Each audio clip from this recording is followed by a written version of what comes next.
Hey, good evening, everyone. Welcome to Sash Coach Show. This is it was supposed to be more than annual, but this is my annual dating show. And we are going to bring on some people that know a few things about dating and relationships. And we're just going to discuss it. And if you join us, I would love for you to have some comments and questions or share your story. So we're going to jump right in. So I'm going to bring to the stage our guests and a renowned relationship coach. Hello. Hi, everybody. How are you this evening? Great. Good. How are you? Good. So since we last were on, I know, Brandy, you're new to our show. But since we were last on, Deanna, Barry, you're the relationship coach. I don't know. I mean, are you still single as well? And I've had a few dates, not necessarily horrendous ones, but I've had a few dates since the last time we did the show. Okay. What about you, Deanna? I've had a few so-called dates. So-called dates. And I have also. And Brandy, are you in the current dating mode? Are you dating people? I'm going on dates. I'm not dating a lot of people now. Well, not a lot, but you know. Yes, I'm currently going on dates. Okay. All right. Well, that's what this show is about, is to have like real stories, you know. I've had a couple success stories I've heard in the last year. My dad actually got married at the end of July, and he met her online. He's 79. So, I mean, if he still is out there and he can find somebody, I mean, we all have hope, right? I mean, he met her online. I think that's really neat. So, he's a success story, and actually, I've had a couple other people who've gotten married in the last couple of years that are in their 70s. So, I mean, age is just a number. So, I mean, and my question about that is,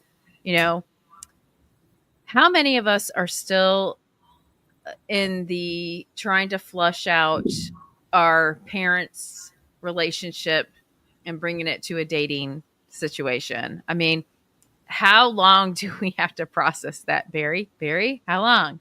As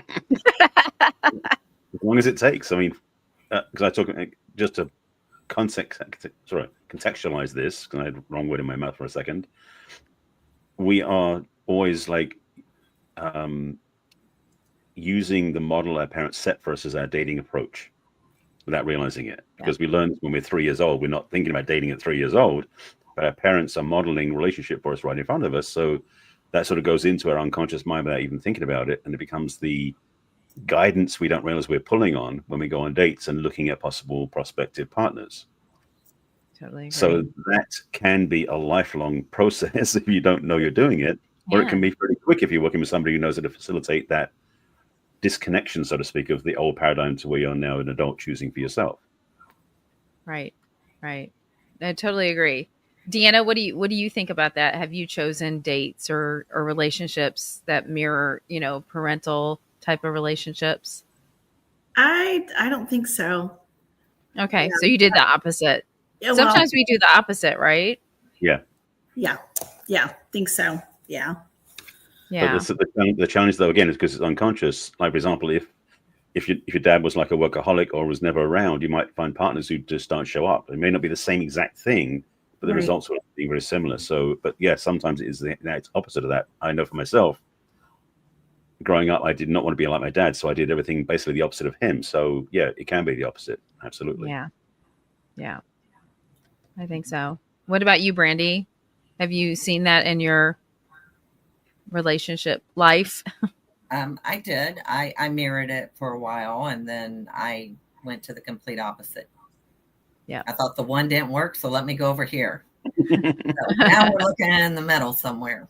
Yeah. Well, and I did it. I married. I had a stepfather and a father, and I married my stepfather and my father. So I had two. So there you go. I mean, and I didn't realize it's so subconscious. Like, you don't realize you're doing it, and you think that you're going to do something different, and then you end up not. I was talking to a family member today, and that's exactly it. We always said we're not going to do, and we made a vow not to do something, and in fact we actually did it, like exactly the way that our parents did and the parents before them. So I feel like it is, generational. So, and I think when we get to a certain age and we start being introspective, it becomes more apparent to us, the more that we introspect and say, okay, yeah, I choose like this. I have those friends that say, yeah, I keep dating the same guy. He just has a different face, Mm-hmm. So that's what we're dating. We're dating the same guy, different face, different, social everything, but it's the same personality that we're attracted to. And it's usually from those broken places in us that are not met, those unmet places, Mm-hmm. Absolutely. So And we yeah. think- So We're also saying we think we can fix it by choosing somebody else, and then somebody Yeah. else, and somebody else, rather than going, maybe it's not about them, maybe it's about me. Mhm.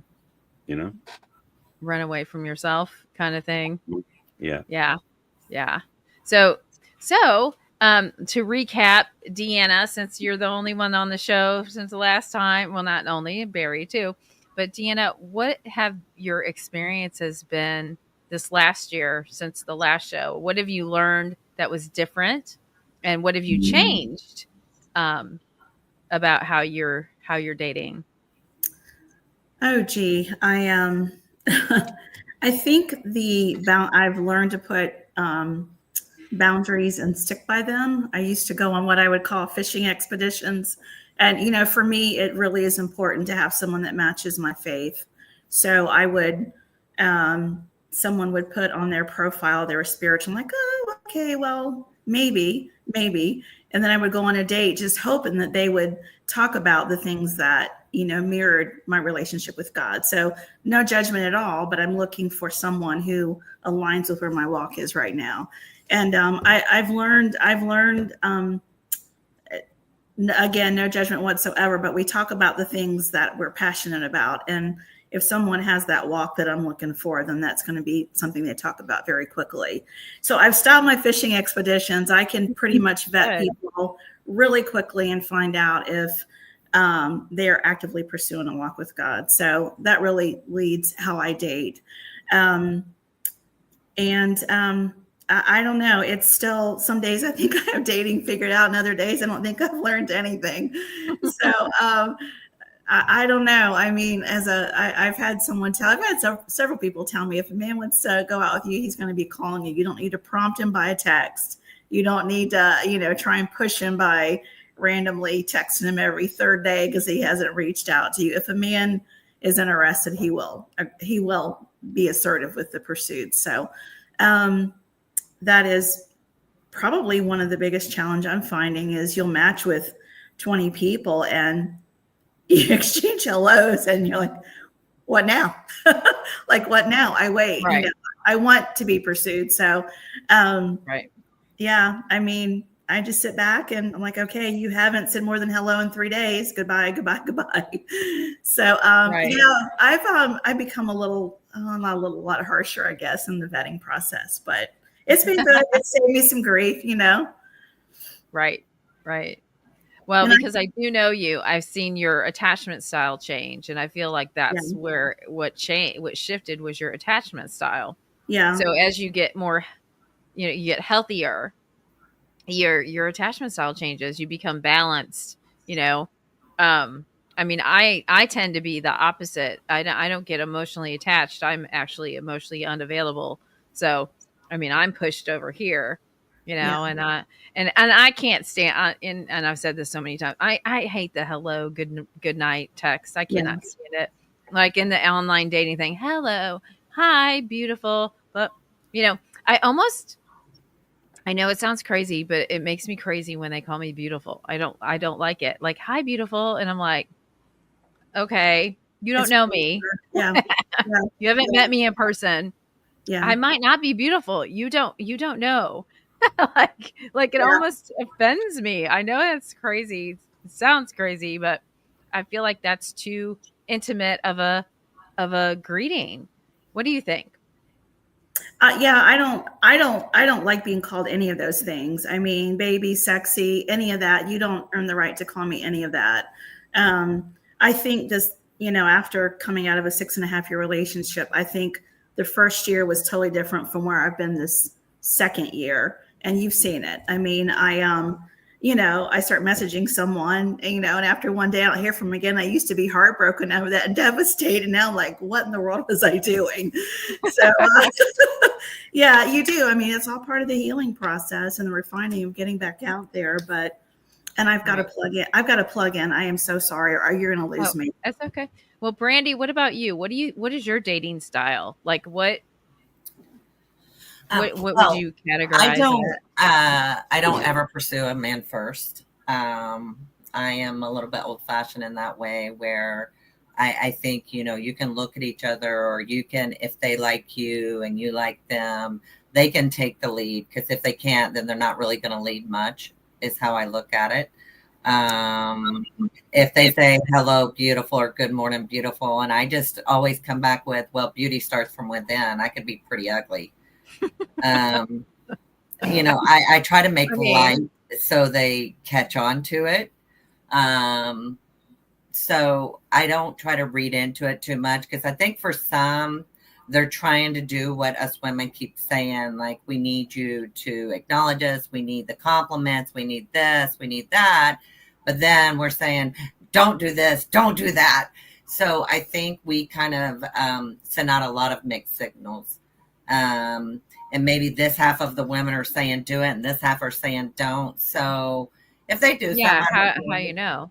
Yeah, I just try to make light of it in a polite way to let them know, like. And normally, if I do that, if I say, like, how you know I'm beautiful? That starts from within. Beauty starts from within. Then they'll say, okay, good looking, or something, And I just that's how I do it. Right. So Barry, what do you think? I mean, I've gotten both about the, like Deanna was talking about, the texting. Who texts first? Is there a time limit? Are we still under all those rules? I mean, is it individual based, or is it rules? I mean, so put it simply, we're not robots. Right. So in human, we have flexibility. So to say it should only be 3, this, 2, that, whatever it is, just doesn't make sense. And I don't agree with it.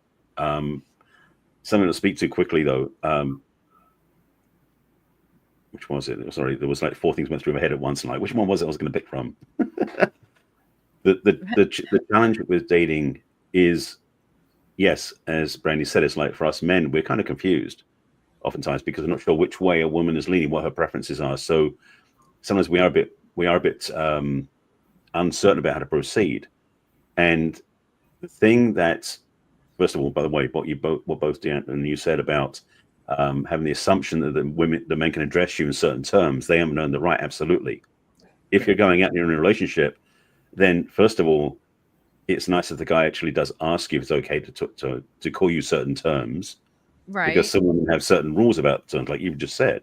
Some of those terms are not necessarily positive, but that's the ones they want. So we need to know, without offending, what the choice is going to be. Certainly not before you've met. Agreed. But the dating scenario of, these are the rules is what's messed so many people up. Mm-hmm. Right. There's dating organizations, like I think the 3-day rule is one of the organizations out in California we have. And it's this thing where they have this system. And I'm like, you can't systemize love, Right. That's right. So hold on one second. I think we have someone else. And are you coming on, Donna? You ready? Huh? She just was gonna watch. Never mind. Somebody's Okay. Backstage. She's eating our M&Ms, but it's okay. Don't eat all of them, Donna. All right. I thought you were coming on because you have a lot to say about it.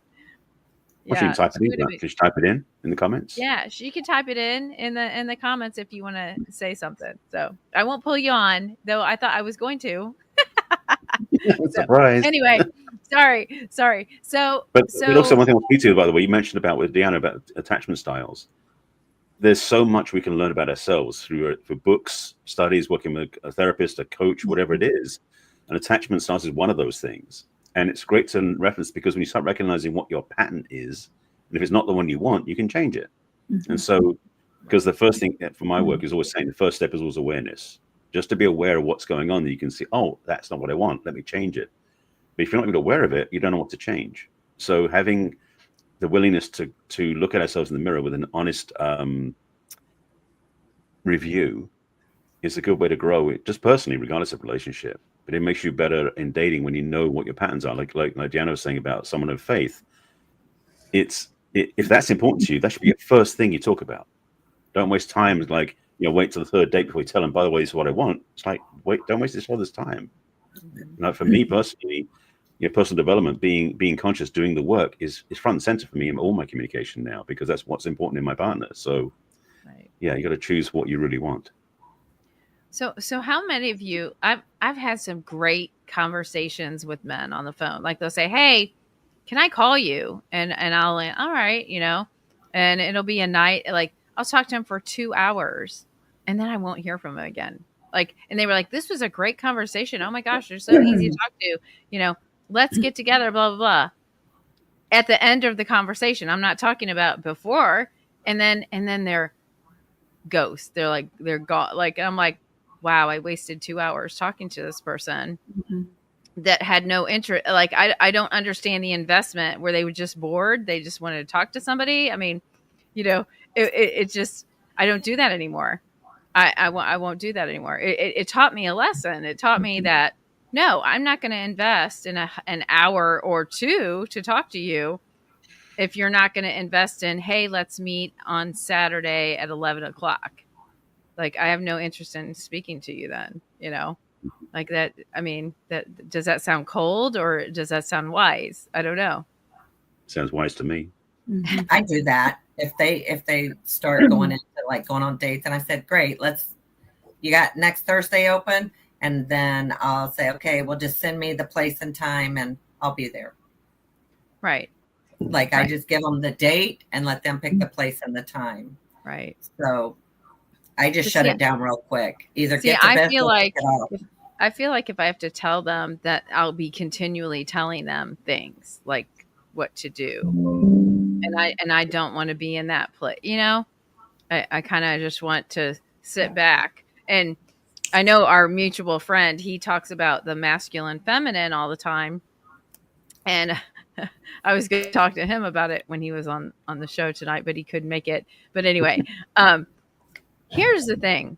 And I just want to bring this up for the masculine feminine. I totally get the concept. It makes sense to me on one hand, but it doesn't make sense to me because unfortunately, the way that the world has turned, women are no longer just women. Like, we have to work, we have to do all the things, and we have to tend to the relationship. And it's like, how can you be in your feminine if you're having to be in your masculine during your work day? So during your work day, you have to be in your masculine. You have to be masculine doing this, doing that, taking care of all these things. And then how is it that we all of a sudden just go, oh, now I'm going to be on my feminine. Like, hi, well, it doesn't work like that. Huh? Yeah. Can I respond to that? Because that's the thing I've been studying. I mean, it's funny because yesterday I saw one of my teachers who talks about this work.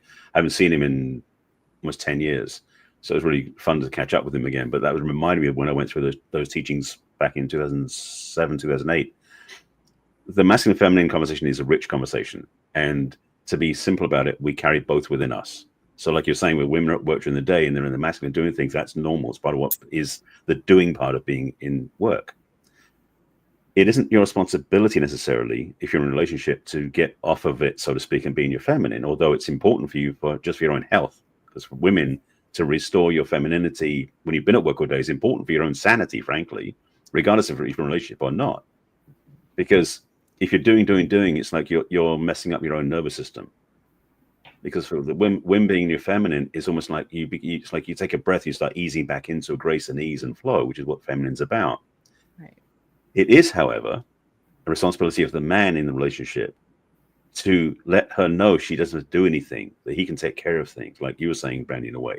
It's like, yes, you can put forward some things for him to know about, But it's his responsibility to say, you know what, honey, I'll take care of this.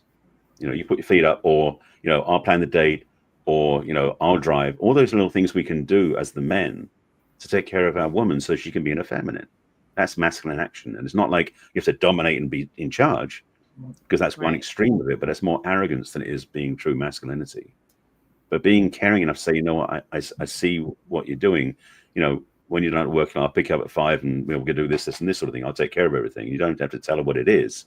But if she knows she's going to be taken care of and she trusts that, she can relax and let go of the masculine doing this that she's been doing all day. You'll naturally, if you're with a masculine man, you naturally go into your feminine state, because that's our comfort zone. We're not in our feminine state because of the way society has turned. That's right. Not because we don't want to be. I mean, and at first we will probably stay in our masculine state with a man until he just takes charge and leads and gets us to that feminine state. And if he doesn't, well, you got to be able to trust it. And the challenge is, a lot of men don't know how to be in that way that is trustable, because women need to be able to trust a man, period.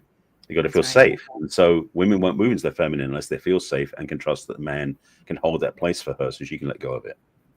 Yeah, agreed. I always used to think I was feminine. I know this sounds funny, but just because of the way that I cared about appearance, or, the cosmetics or the clothing or whatever. And somebody finally told me, they're like, you look feminine, but you don't behave feminine. I was like, what? I don't. I was like, what do you mean?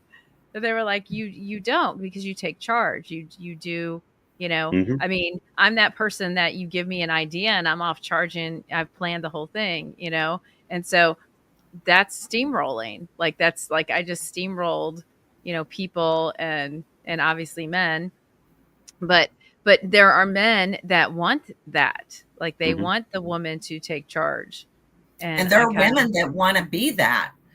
You just got, if that's what you want, you got to go find a woman that's like that, so that she can go in her feminine state, but she still wants to lead everything, and you don't want to. Yeah. Not all of us women want that. Hey, sorry. I had the wrong charger, and it just, like, all of a sudden just. We lost her. You missed the whole feminine masculine conversation. Well, you got to resurrect that, because it's a good topic. It is a good topic. I mean, because really, I think as we get, and I'm not trying to put an age on it, but as we get older, we tend to know what we want and we don't want. We tend to know what we like and what we don't like. And, I wish that I could go back, and be a little more coy. I don't know what you would say. Like, I could not be that steamroller. Maybe I would have tried a lot more things if I wasn't so headstrong. Maybe I would have done some things differently. I have regrets about that. I was married for a long time, my whole adult life. So I was married long periods of time before I was dating. And when I first got out of those relationships, I dated, like, speed dated. I dated 70 guys in 1 year. So, like, I wanted to find out who I liked. But what I found out at the end of that year was that I had to like myself. Like, it was me. It was all about me. It was never about them at all. Yeah. There were a couple, I mean, there were a lot of disasters, but, I've had, I said some pretty bold things that I never would have said when I was younger dating, but I said things older, like, this one guy had a lot of women that he said had all these psychiatric conditions. And I just pulled out my purse and I opened, I said, I don't have enough pills in here for you. I don't think you'll like me. So I opened up my purse and I walked out. I was like, he liked bipolar, he had borderline personality. He liked all these girls. And I was like, I don't have any medication for that. I don't think you'll like me. So it's fine, because I was just like, I mean, that's all he was ruminating on. And so I kind of figured out who I was. Like, I was just like, yeah, I like, so now I know, like, when I look at a dating profile, I know it's somebody of faith, somebody that likes sports, somebody that likes to go camping and be in nature. I know that now. Like before, I just thought that I kind of liked those guys because of who, whatever, but that's what I like to do. So, I finally figured it out, Last thing when you're dating, putting on there, you want to go for long walks on the beach. Unless you really want to go for long walks on the beach, don't put that in there. Right. Right. I want to know how long. Okay. Just tell me. Right. What it's a long walk. I mean, is it like 20 blocks? I mean, what is it? Like, and what's at the end of it? Is it a margarita bar or is it something else? What? Exactly. Like, what's long walk? What does that mean? Like, what does that mean? Like, seriously. But it's the same with like the guys that put, I want my ride or die. I said, well, do I have to die? Along the way? And where are we riding to? Right. Where are we riding to? And the thing is that a lot of people put on those profiles cookie cutter stuff that doesn't match up with who they are. Yeah. And I weed those out really fast. I'm like, nope. And Deanna and I've talked about this a lot. I mean, if they can't come and meet me 40 minutes away, like they live 40 minutes away and they say, oh, let's meet in the middle, that's too far. Well, you're not going to have a relationship with me. Like, I just told a guy, he said, well, if we each leave, we can meet somewhere in the middle. And I said, yeah, I don't entertain that energy. Right. Right. I mean, if you're not going to invest in that time, and it's fine. Like, I understand if you think that if that's, what you're going to go by, like that's, no way, I can't go 40 minutes to meet you. Then yes, I'm not worth it. Like to you, like it's okay. I'll find the guy, that will drive that far. Now, I have had a couple guys drive that far and I was like, oh, oh no, now I got to spend more time with them because they stayed over somewhere. And I'm like, That's also why you want to make sure when you go on a first date, you never let them pick you up. You meet them somewhere neutral or safe so you can leave safely, not let them follow you home, That's right. Yeah, I know. Still, I have the location thing on my phone. So I like to tell my friends, okay, follow me, make sure you know where I am. Friends, their phone number, a picture of them, the address we're meeting at. She does all that. They get the whole. So if you were so I want to do this kind of weird thing this time. I didn't do this last time, but like if you were to say something to someone, your potential person, what would you want to say to that potential person?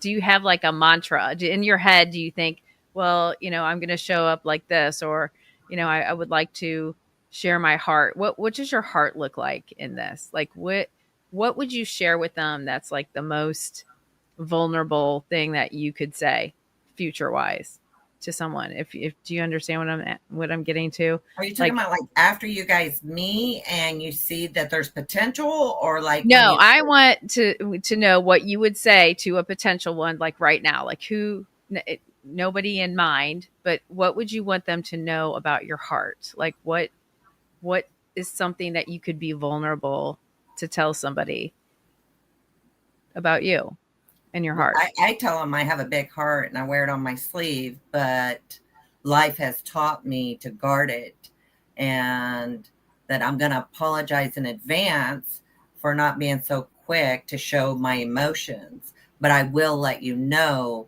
if you're willing to listen to the cues that I'm still interested. Okay. That's good. That's what I was getting at. What about you, Deanna? Somebody, like if I met today and we clicked and, felt like it was going to go to a good space, what I would say to them today. Yes. What you're asking, probably not a lot.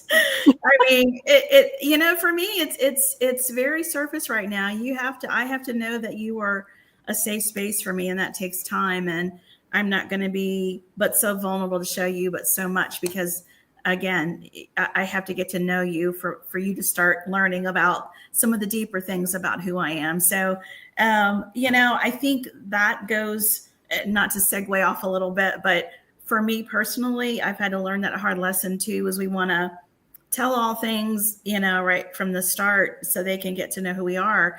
And that, for me personally, I don't think that's healthy. I mean, some things just evolve, and the deepness of our heart, sharing that comes in time. Our past comes in time. Our baggage, our story. We all have a story, and right up front, let's just keep it light.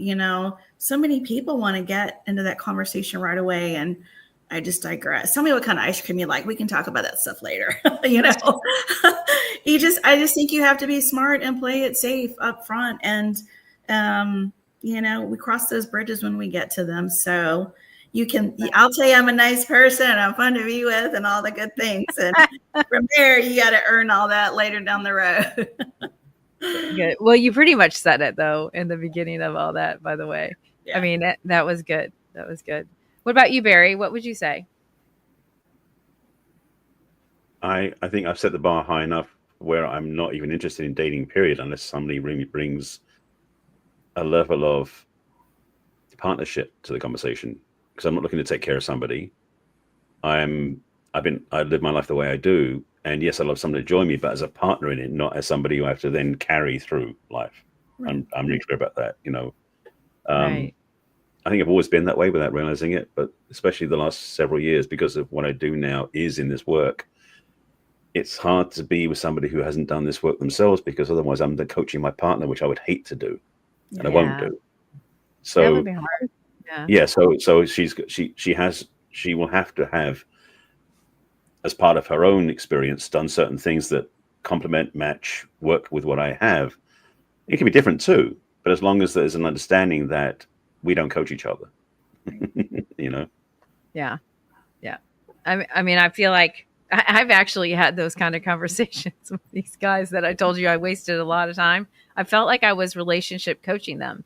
I felt like I was coaching them the whole time, trying to get them to understand what happened in their past relationships, and on and on. And it was like, that's not healthy. Oh yeah, that's definitely not healthy. Maybe that's why I was ghosted, right? They were like, oh, she's going to be my counselor. We we need that. But I understand that. But I think for me, I need to tell somebody that my aloofness, because I've been called flaky, aloof, all these different terms in my dating life, because I wasn't very emotional. Like I wouldn't bring a lot of emotions to the table. And I think that's a defense mechanism. I know it is. It's a defense mechanism, right? I mean, I felt like the person had to invest in me before, I could kind of show them my heart. I kind of had it shielded up, and it's come down quite a way. I mean, I still have a shield, but it's definitely dropped a little bit more. But, I still, at the end of all this, think that the right person is the right person. And I think we're just in a treasure hunt. That's what this is. The dating life is a treasure hunt. We are looking for the treasure, and the treasure is that person that's right for you. It's not all of these people that are right for you. It's that person that is. I mean, you're just going to click with that person as long as they're not trying to manipulate you and do all those things. You have to vet them. I call them vetting. You have to weed those ones out. I think I'm pretty good at the discerning that now, to weed them out. But I still let myself go on a limb every once in a while and be a little vulnerable. And the balance of that is so hard, to be vulnerable, but yet, defend yourself and protect yourself. It's like there's a weird, line to that. I feel every time that, I feel like I'm over one of those waterfalls walking on the on the rope bridge, like, okay, one false move and we're all done, It's like, that's how it feels like. And I also brought up our faith and sex. I wanted to talk about that a little bit, because that seems to be something that you find out pretty quickly. Like if a man just wants to have sex, like that, or a woman, not just a man. I mean, there are lots of women out there that's what they're just looking for. And it's really hard to take that boundary and, say, hey, listen, and that weeds out a lot of people. That weeds out a lot of people. If you're celibate, that weeds out a lot of people, because they're like, oh, so you'll never be. And I'm like, well, you have to be worth it for absolutely. You have to be worth it. Yeah. My body is my body, and it's not yours. It's like, that's something that, unfortunately, us young, like me, who went through some brokenness, never knew that my body was my own, didn't know that I could be picky about that. I thought for a man to love me, it had to be in that way. It had to be physical. And it's like, that's a really, that's a brokenness kind of thing. Mm-hmm. So, if you just equate love with sex, then you're in big trouble, and there are a lot of, men my age still who think, well, that's a deal breaker. Like, and I mean, that's up to them. You know what I mean? I mean, I'm not saying that they have to be that way, but, why aren't you being picky? Like, why is that not a prereq?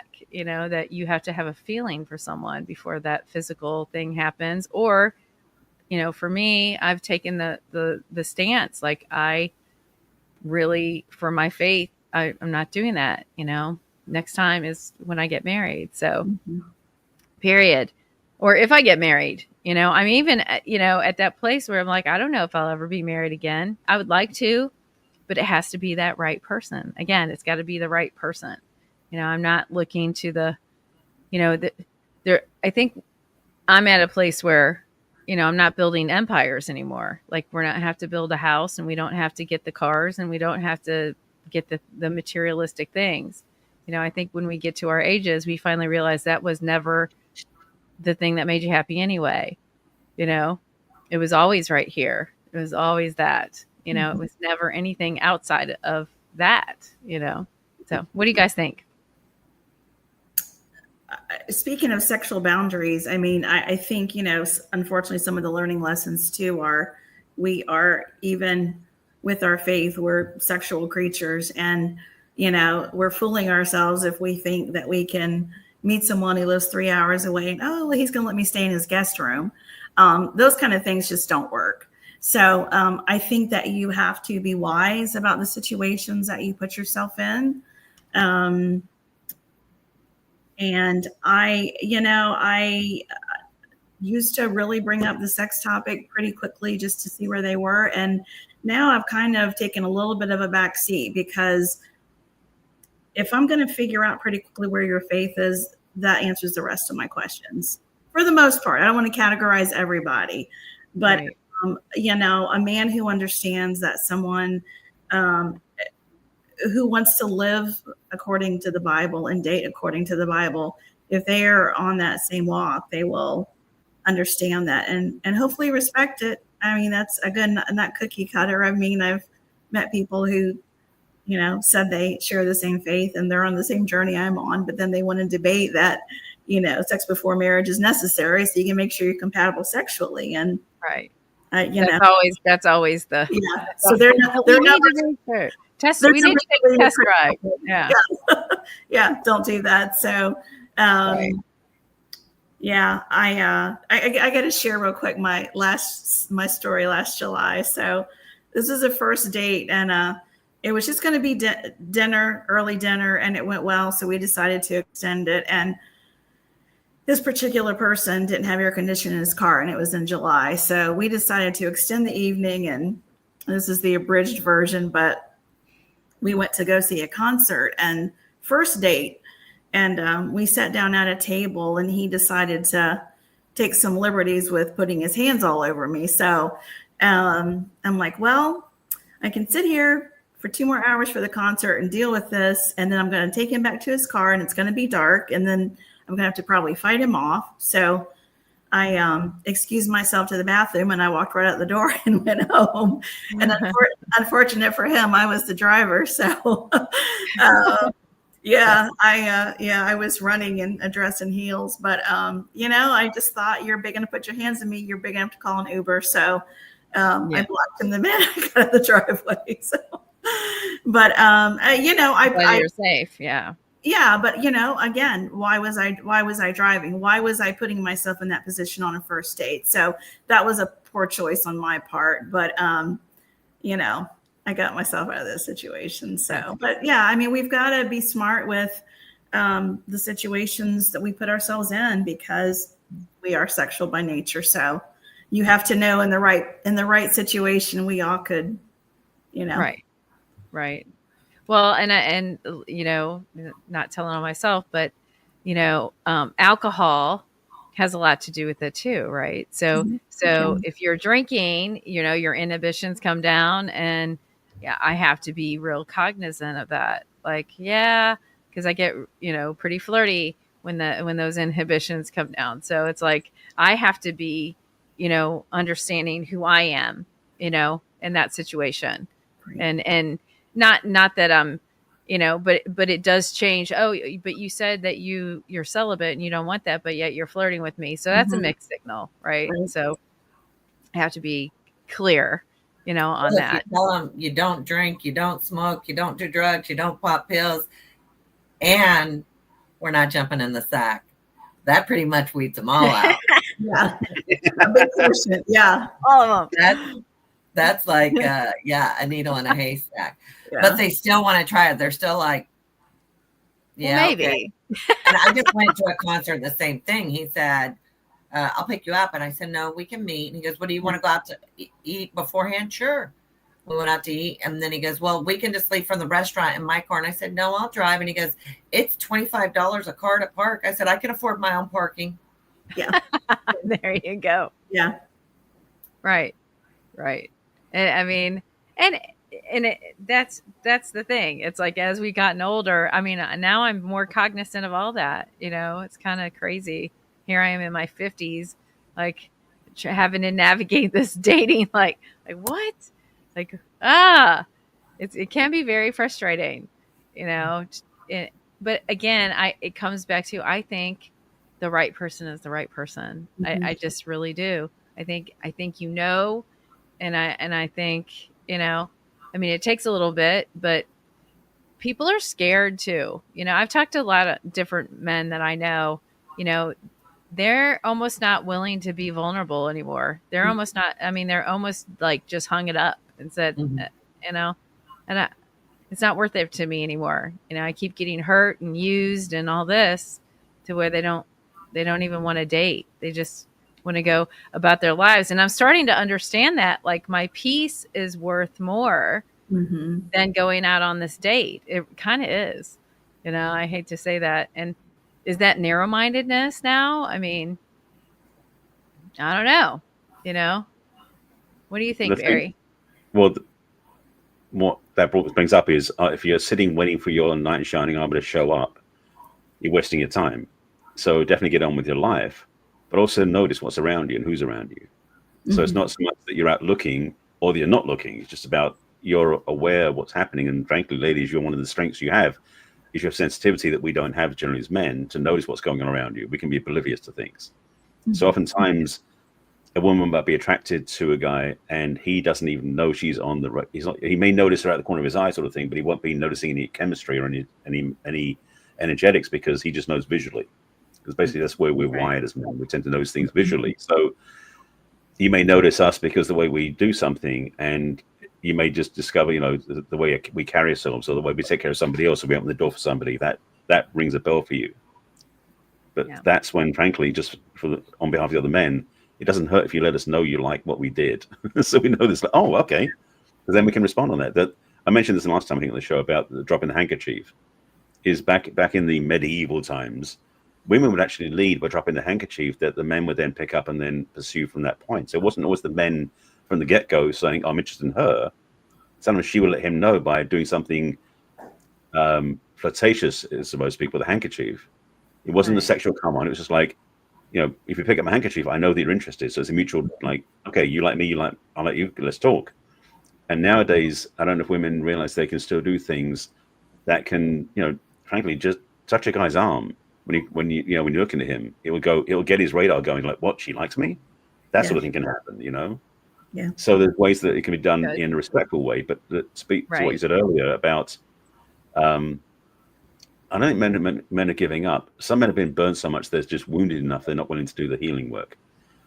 The good news is more and more men are choosing healing, so there's more men becoming available because they're realizing that love is worth having, because they realize that's something missing in their lives. We are much easier, or excuse me, we're more skillful at compartmentalizing life. That's one of the things we're wired on as well. So you can put love in a box up in the attic and not think about it for a while and get on with our lives. But at some point in time, we'll just hear the scratching up there, like it needs to get out, it needs to be expressed. Mm-hmm. So for some men, that can go. They may not last long enough to have that happen. For other men, I think they're still yearning for love. So I wouldn't write off all the older men that don't want love, because there are men that do want love too.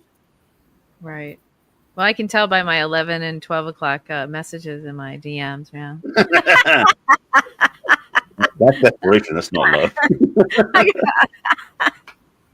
They're like, oh, let me text her. Like, does that work? No, it doesn't work. Just saying. If you're texting me at 11 and 12 at night, it's not working. Yeah. So, you have to be a person of action. Like we do still want that. We do still want the, the heraldry or whatever. We still want that. I mean, I do. Chivalry, I think you mean. The chivalry. Heraldry. Yeah. Yes, wrong read. Sorry. We all have our own. Sorry. Royalty, yes. So, yeah. I mean, I feel like, sitting here in my backyard every night, I guess I'm not going to meet anybody. But she has some deer. Shippers, buns, deer, all those. My girlfriend that's been married a long time, she says, if you want to find someone that you have common interest with, go do the stuff you love, and then see who's around. Mm-hmm. See who's actually enjoying it, not who's forcing themselves just to be out to find someone. Just go sit down and eat by yourself, which is something I absolutely hate to do. But I have started doing it more and more. And I find myself watching them, like, what do they order? How are they conversing with the server? Like, but yeah, so I started finding things I love, and we'll see. Yeah. Well, good. Yep. I don't mind going to dinner by myself or lunch or whatever. I've gotten used to that, actually. I kind of like it, I'm a people watcher too. I'll, not just men, people watch all, and more people talk to you when you're alone. It is kind of odd. Like if there's like two women, they don't talk to you at all. But if you're by yourself, they will. I guess it's safe or something. I don't know. So, wow. So what have we learned? We've learned a lot. We've learned a lot and nothing at all. So what we've learned. I was going to touch on what Deanna said when she said, like, the guy saying, well, what do you like? What's your favorite? So when they say, tell me a little bit about you, I have this response of, well, I like consistency. I like hardworking. I like honesty. So I'm not telling them anything about my world. I'm just telling them what level they got to be at to continue to get into my world. Yeah. Right. Good. I think that we've, speaking specifically to the dating sites, they put a lot of people at your fingertips, but I think I've often wondered, am I just glazing over some probably really great men because I'm basing it on a picture and a few words? You don't get that interaction. And I mean, we've all, known people that, if you were basing it on a picture, probably didn't find them attractive, but being around them, man, they just blew you away because of who they were. And I think the dating sites probably missing some great opportunities, but Yeah. I don't know. It's tough. I mean, I'm not the bar person. I won't go in a bar, and I'm friendly, but I will not look to approach a man in public. So it's like, how do you do it? I mean, still, where's the answer? So, well, like Brandy said, it's like, do what you love. So for example, one of the things I love doing is I love being of service. I have a regular place I go volunteer on Saturdays. Now it's a small crowd, but it's like people there know other people, because the thing is not about going out and meeting somebody. It's about being seen in what you're doing, what you love. Because one thing, when you do what you love, people notice you because you're in your joy, you're in your element. But the thing is, the people you're hanging out with may not be your dates, but it may know somebody they want to introduce you to because they think you'd be a good match for them. So you don't want to close the door. And so finding what thrills you, if you have a strong faith, what do you do with your church? What do you do with your organization that fills you up? You might meet somebody there. Surprise, surprise. Yeah. So you don't go. I mean, I don't go to bars either. I mean, I drink a glass of wine once in a while, but I don't go drinking because that, frankly, it doesn't improve my mood, generally speaking. So there's no point in doing it. So, but going to social gatherings, going get together with friends. I mean, I love taking myself to the movies. Frankly, it's my favorite. Like, do my own thing because I can go see matinees if I want to. If I've got a schedule clear, or in the evening just to do my own thing because I'm not on anybody else's schedule. I feel free to do what I want to do. So that's kind of a good thing to do. But the thing in terms of, there's no rules now about how you have to meet somebody. Yes, the dating apps are out there, dating sites are out there, matchmakers are out there. I know plenty of them. And it's interesting watching how you can meet somebody. Oftentimes it can be that somebody you bump into in the aisle at the grocery store, Yeah. Well, I haven't I just started doing more stuff too that I've always wanted to try, but I was always reluctant, or the stage of life wasn't. So now that it's just me and all the kids are grown and gone, I'm doing everything I want to do. So like, I knew nothing about kayaks, but I sure went and got me one and found out how to shove it on top of my Jeep and how to shove it in the water. And you would be surprised at how many men and women, not just men, but how many come over and they start giving you pointers and and I look for that because I want that in a partner. I want someone that can teach me something, someone that can talk to me, not at me. So I'm finding that by doing these things that I'm not so comfortable with, but I've always wanted to do them and I love, I'm actually meeting more and more people that I actually have a lot more in common with. Right. Good. Great.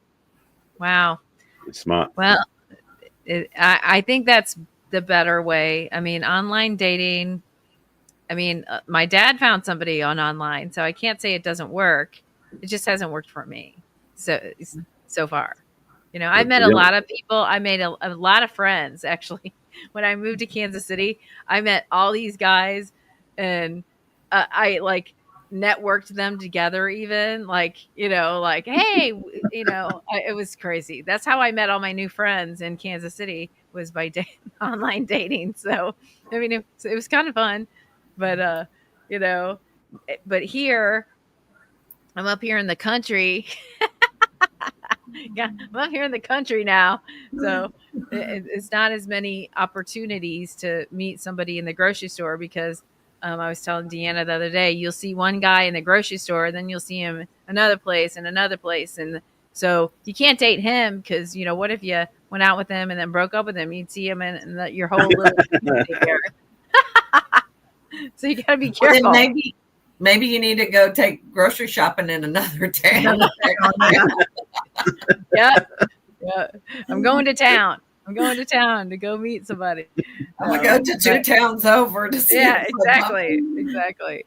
So it can be hard, I'm a friendly person too. I mean, I'll talk to anybody. I'll stand in the line talking to everybody. Doesn't bother me. Well, that's the other thing too. Is being, if you're going to be a recluse when you're in line, but nobody wants to talk to you, how are you going to meet anybody anyway? So having a level of willingness to communicate, to connect, and make eye contact improves your odds. Yeah, be approachable. Yeah, that's right. And I say this every show because it's so important. Because Jerry Maguire had it all wrong. I don't like what he said. I actually did. Everybody thinks that's romantic. I don't think it's romantic. You complete me. No, I complete me. How about you complete you? we're both 100% and then we come together. That sounds much better to me. Yeah. Like you don't need me to be no to complete you. You have to complete you. Like you do the work. One person, right? Exactly. Right. Don't look on my answers on my test page. It's kind of like I need you to be 100%. And I say that to these guys and they don't know what to do with that sometimes when I go, well, I bring 100%, you need to bring 100%. Mm-hmm. And some men aren't willing to do that. Like they're not. They want you to toe something, They make jokes because I always say, I need you to take me to that next level. Like I'm already here. I need you to be able to, and I need to be able to get you to that next level. And if we can't make each other level up, then we're probably not going to be the best for each other. Right. Yeah. And I've tried that with people that in a project mode. And that's what I feel like in some of my dating life, we were both in project mode. And so we thought that we could have a great business together or a great whatever, and that didn't work out. That didn't work out at all, because that's all we were doing. I mean, it was like, how can I build you up? How can you build me up? It was not, that wasn't healthy. Yeah. Because we were looking to each other for something. We had an expectation that somehow we were both going to get to this next level because you were talking about the levels. And instead we were thinking the one was going to do it. It was a disaster. So it's like, okay. I mean, I just think that my ending here is that I just think the right person is the right person, but we have to be open for them. Our heart has to be open for them to receive them. And same with them, their heart has to be open to receive us, or else it's never gonna, it's not gonna happen.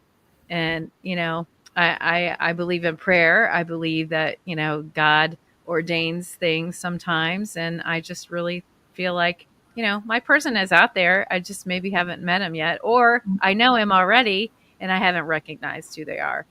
We have to do that too. I know a lot of people who have went backwards and kind of rekindled their romances with their high school sweethearts and stuff like that. I've heard of that story a lot lately, where but I wonder if they're rekindling because they like that person, or are they trying to embrace that time period? Do they really still like them, or is it because they want to be youthful in that place again? You just wonder, right? Yeah. Have any of you guys ever done that, rekindled with someone from high school or in the past like that when you were young? No? I never even dated anyone in high school. Okay. What about you, Deanna? No, I mean, I know I have, attempted with people I've dated, not necessarily from high school, but let me go back to this one. And maybe I was too quick on the draw to cut him loose. And, if it wasn't right, it wasn't right. Don't start reassessing the reason and go backwards. It doesn't work. So it's the same concept, I guess. Right. We call those circle backs. Where they always circle back. But I don't do circle backs. Yeah. If it didn't stop somewhere and grow, then. Yeah. That's funny. A circle back. That's funny. Well, I mean, we all have our stories, and I just hope anybody watching, I mean, if you're confused about the dating life, I know Barry is a relationship coach. He can help you along. I can also give you a tip or two. It's one of those things that I can be a disaster in my own thing, but I certainly can help advise other people. For some reason, I can do it. I don't know. Because, it's just, I can't relationship coach myself. So that's how it goes, but I can help others along the way. And I know Barry can. Well, it's like the simple things. You can't lick your own elbow. You can't what? You can't lick your own elbow, which means the same. Hold on. What? I didn't know that. Which means never tried. Meaning that we're too close to ourselves to really help ourselves unless we've got somebody guiding us. So it's good to get somebody else to give us feedback, because that mirror really helps a lot.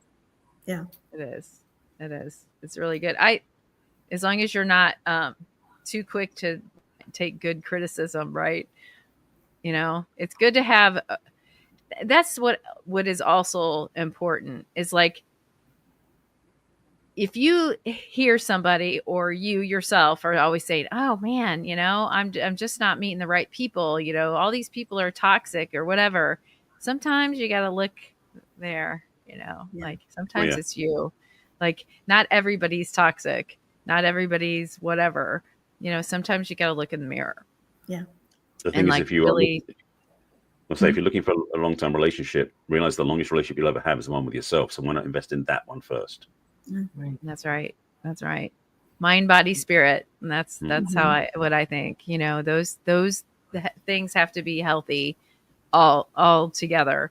You know, when you're off kilter, it's like a bar stool. When you're off kilter, you're going to fall over. So you have to have all three of those kind of in tune with each other to be able to sit right. So anyway, thank you guys so much for this conversation and talking about dating again. And I'm sorry to the guys that were scheduled. There were 3 or 4 guys that were supposed to come on tonight with us, and they all, you know, ghosted us as usual. But anyway, it's okay. I'm just kidding. They all had legitimate reasons. So that's what I said. But anyway, it's okay. Their legitimate reasons come up after their commitment. Ooh. Indeed. Hey, kind of tells you something. No, they did actually. So anyway, not talking bad about you guys, because please come on my next show. So anyway, we'll talk about it then. Anyway. So anyway, thank you guys. Barry, thank you for being Barry and the Chicks tonight. And, you know, we appreciate you. So everybody that joined us tonight, no comments. I don't know what happened, but that's okay. Watch it on the replay. So thank you guys, and have a good evening, everyone. Thank you. Yeah. Good night.